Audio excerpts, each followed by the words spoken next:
Jalen Hurts after the game, Chris Long said, quote, "My first year here, people probably didn't even want me drafted here. My first year, people didn't probably even want me here." That's what he said. Listen. What's your interpretation of that one? What did he mean by that? Well, I mean, this guy's been passed over a lot of places, right? I mean, he's had to. You can tell he's a coach's son, man. He's so resilient. He's got such a great mindset, and I think that's part of what makes him great is his journey here.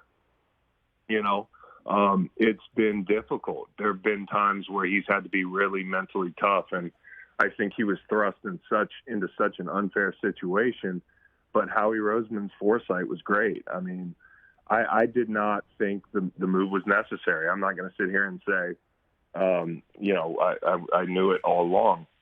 I didn't. And I didn't know it last year. I did not know that he'd turn into this guy.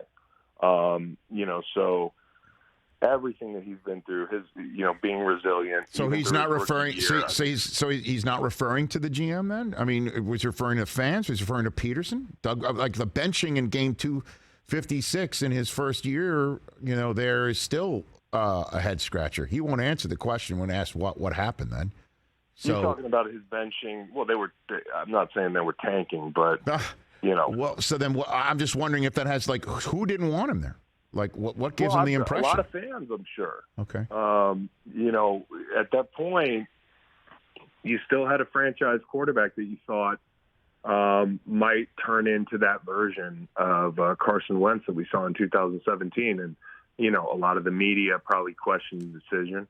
And I think, for him, it's another little motivating factor. He just adds it to the, to his little motivational stew there, and he's just he's been this guy that's been through a lot, but now he's kind of at the top of the mountain. And I mean, even late in this season, I think when you play in Philly, there's so many opinions. I mean, the media, the fans, a lot of times it's divided. You like Eagles, Twitter, and that sort of thing. There's a lot of noise, so. I think it could be interpreted as being pointed at somebody in the building, but I think there's a lot of external noise as well. Catch the Rich Eisen Show every single day on the Roku channel, 12 to 3 Eastern, for free.